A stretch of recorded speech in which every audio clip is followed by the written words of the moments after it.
উপরটা একদম মুচমুচে, ভিতরটা জুসি জুসি। এরকম স্ন্যাক্স কেই বা না পছন্দ করে, সে ছোটো হোক কিংবা বড়। সুপ্রিয় দর্শক, আসসালামু আলাইকুম। যে যেখানে বসে ভিডিও দেখছি সবাইকে আমার এই নতুন এপিসোড দেখার আমন্ত্রণ। আশা করি আলহামদুলিল্লাহ সবাই ভালো আছেন। দর্শক, আজকের এই রেসিপিটি আমি তৈরি করব অল্প চিকেন ও কিছু সবজি দিয়ে। রেসিপিটি তৈরি করা যেমন সহজ আর খেতেও কিন্তু দুর্দান্ত লাগে। তো চলুন দেখে নিই কীভাবে তৈরি করা যায়। তো দর্শক, তৈরি করার জন্য আমি প্রথমে একটা প্যান নিয়েছি, আর প্যানের ভিতরে আমি দিয়ে দিচ্ছি এখানে 200 গ্রাম চিকেন। চিকেনের যে বুকের যে মাংসটা থাকে আমি সেটা নিয়েছি, আর এটাকে একদম ছোট ছোট করে কিউব করে কেটে নিয়েছি, মানে একদম কিমার মতোই প্রায়।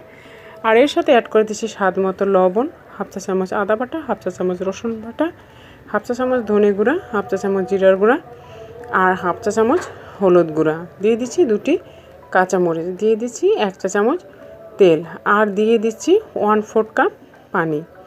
এখন আমি সমস্ত উপকরণগুলোকে ভালো করে মিশিয়ে নিচ্ছি। এখানে আমি আরও দিয়েছি হাফ চা চামচ মাংসের মশলা। এখন আমি সমস্ত উপকরণগুলোকে ভালো করে মিশিয়ে নিয়ে চুলাটাকে এখন জ্বালিয়ে দেব। এখানে আমি হাফ চা চামচ গুঁড়া মশলা, মানে কাশ্মীরি যে লাল মরিচের গুঁড়ো আছে সেটা আমি অ্যাড করে দিয়েছি। এখন দিয়ে এটাকে আমি ভালো করে একটা ঢাকনা চাপা দিয়ে সেদ্ধ করে নেব। আর যে পানিটা দিয়েছি এই পানিটা শুকানো পর্যন্ত অপেক্ষা করব।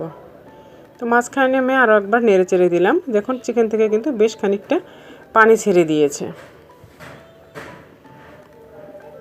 এখন এটাকে আমি আবারও ঢেকে রাখলাম। এখন চলে আসলাম, দেখুন পানিটা কিন্তু একেবারে শুকিয়ে গেছে। এখন এর সাথে আমি কিছু সবজি অ্যাড করব। আমি এখানে দিয়ে দিচ্ছি হাফ ক্যাপসিকাম ও দিয়ে দিচ্ছি একটি ছোট গাজরের হাফ গাজর কুচি। এখন আমি এগুলোকেও আবারও একটু মিশিয়ে এখানে আমি আবারও 2 টেবিল চামচ পানি দিয়ে এটাকে আবারও সিদ্ধ করব। তো এখানে সিদ্ধ করব কিন্তু একদম লো আঁচে রেখে, আবার একটু ঢাকনা চাপা দিয়ে দিলে এটা কিন্তু সিদ্ধ হয়ে যায়। তবে এটা কিন্তু ওভার কুক করব না।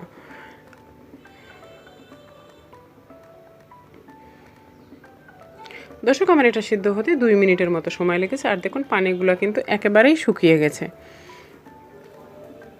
আর এখন আমি চুলাটাকে বন্ধ করে দিলাম। চুলাটাকে বন্ধ করে দিয়ে এখন আমি এটাকে একটু ম্যাশ করে নেব। একটা পটেটো ম্যাশার দিয়ে আমি এটাকে একটু ম্যাশ করে নিচ্ছি। একটু ম্যাশ করে নিলাম। তো আমার এটা ম্যাশ করা হয়ে গেছে। আর এখন আমি এটাকে একটি বাটিতে নিয়ে নেব।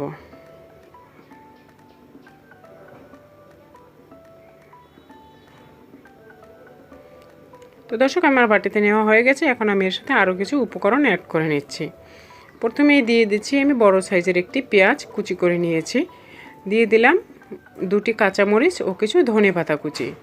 আর এখানে দেব বড় সাইজের একটি আলু। এটাকে আমি সিদ্ধ করে নিয়েছি আগে, এটাকে এখন আমি গ্রেট করে দিয়েছি একটি গ্রেডারের সাহায্যে। তো দর্শক, আমার আলুটাও গ্রেট করা হয়ে গেছে। এখন আমি এই উপকরণগুলোকে হাত দিয়ে মেখে নেব। এগুলোকে আমি আলতো হাতে মাখবো, একদম কষলিয়ে কষলিয়ে মাখবো না। আর দিয়ে দিচ্ছি এখানে আমি 1 চা চামচের একটু কম চিলি ফ্লেক্স। আর বাইন্ডিংয়ের জন্য দিয়ে দিচ্ছি আমি 2 চা চামচ কর্নফ্লাওয়ার। এখানে আপনারা চাইলে চালের গুঁড়া ব্যবহার করতে পারেন। কারণ চালের গুঁড়া বা কর্নফ্লাওয়ার ইউজ করলে এখানে এটা কিন্তু খেতে খুবই সুস্বাদু হয় এবং ভিতরটা একটু মুচমুচে হয়। জুসির সাথে একটু মুচমুচে, এটা খেতেই ভালো লাগে। তো আমার এটা কিন্তু মাখা হয়ে গেছে। আর এখন আমি এটা শেপ দেব। তো হাতে শেপ দেবো, সেজন্য হাতে একটু তেল লাগিয়ে নিয়েছি, সাদা তেল। আর এরকম হাতে গোল গোল করে, তারপর একটু লম্বা শেপের আমি এগুলো তৈরি করি। আপনারা চাইলে গোল গোল কিংবা স্কোয়ার যে কোনো শেপেই তৈরি করতে পারেন। তো দর্শক, এগুলোকে প্রথমে একটু গোল শেপে এনে তারপরে কিন্তু এরকম হাত দিয়ে একটু চেপে চেপে দিলে কিন্তু দেখুন একটু লম্বা শেপের হয়ে গেছে, ঠিক কাটলেটের মতো। দেখতে কিন্তু সুন্দর হয়েছে। দেখুন, আপনারা দেখেই বুঝতে পারছেন কাজটা কত সহজভাবে করেছি। আমার একটি নাস্তা কিন্তু অলরেডি তৈরি করা হয়ে গেছে। আর এইভাবেই আমি বাকি নাস্তাগুলোকেও তৈরি করে নেব। আর দর্শক, আপনারা যারা আমার ভিডিওটি দেখছেন, যদি আপনাদের ভিডিওটি ভালো লাগে আপনারা চাইলে সাবস্ক্রাইব করে নিতে পারেন। আর যদি অলরেডি কাজটি করে থাকেন, আপনাদের সবাইকে অসংখ্য অসংখ্য ধন্যবাদ। তো দর্শক, একইভাবে আমি বাকি নাস্তাগুলোকেও কিন্তু তৈরি করে নিচ্ছি। আপনাদের সুবিধার্থে আমি দেখিয়েও দিচ্ছি যে কীভাবে তৈরি করবেন।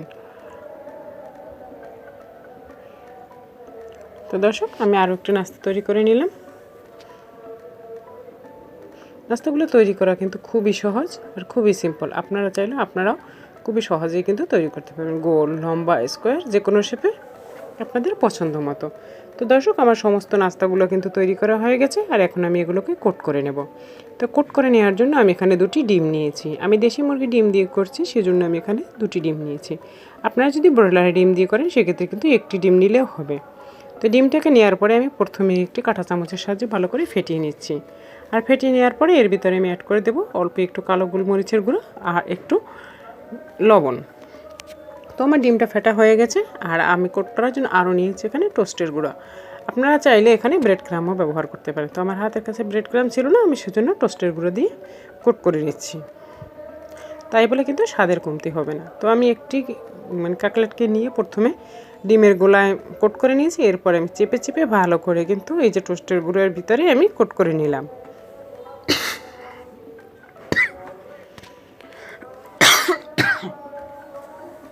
তো দর্শক, একইভাবে আমি সমস্ত নাস্তাগুলোকেই কিন্তু কোট করে নিয়েছি। এরকম কোট করা অবস্থায় কিন্তু আপনারা চাইলে মাস জুড়ে সংরক্ষণ করতে পারেন। এভাবে আমিও সংরক্ষণ করব। তবে আজকে আমি অল্প তৈরি করছি, তাই এগুলোকে আমি এখন ভেজে বিকেলের স্ন্যাক্স হিসেবে ব্যবহার করব, খেয়ে নেব। তাই আমি ভাজার জন্য প্রথমেই এখানে তেল নিয়ে নিচ্ছি। আর এখানে কিন্তু ডুবো তেলে ভাজতে হবে না, এরকম অল্প তেলেই কিন্তু এগুলো ভাজা যাবে। আপনারা চাইলে এগুলোকে কিন্তু একদম তাওয়ায় অল্প তেল দিয়েও শ্যাডো ফ্রাই করে নিতে পারেন, কারণ এগুলোর ভিতরে কুক হওয়ার কিছুই নেই, এগুলো অলরেডি সব কিছু ভিতরে কুক হওয়া। তো মিডিয়াম টু লো হিটে আমি এগুলোকে ভেজে নেব আমার পছন্দসই কালার, বাদামি কালার আসার আগ পর্যন্ত। কারণ চুলার আঁচটা বাড়ানো যাবে না, যেহেতু ব্রেড ক্রাম বা টোস্টের গুঁড়ো দিয়ে যদি আপনারা লেয়ার কোট করা কোনো জিনিস ভাজেন, সেক্ষেত্রে হাই হিটে থাকলে কিন্তু উপর থেকে পুড়ে যাবে খুব তাড়াতাড়ি। তো দর্শক দেখেন, এগুলো কিন্তু খুব সুন্দর একটা কালার চলে এসেছে, আর আমার ভাজতে এখানে 2.5 মিনিট সময় লেগেছে। আর এখন আমি এগুলোকে তুলে নেব।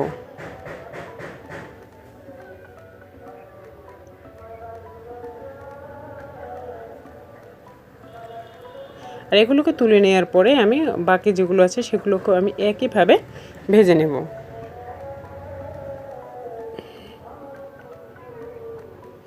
তো দর্শক, আমার সমস্ত নাস্তাগুলো কিন্তু ভাজা হয়ে গেছে। মাশাআল্লাহ, দেখুন দেখতে কতটা সুন্দর হয়েছে, দেখেই কিন্তু খেতে মন চাইছে। আর যেরকম ফুলেছে সেরকম কিন্তু কালারও হয়েছে। এরকম নাস্তা কিন্তু ইফতারে কিংবা সন্ধ্যার সময় স্ন্যাক্স হিসেবে আমরা কিন্তু খেতে পারি। যেমন আমরা খাই, আমার বাচ্চারাও পছন্দ করে, এবং ইফতারিতে আমি মাঝে মাঝে তৈরি করি। আশা করি আপনারাও তৈরি করবেন।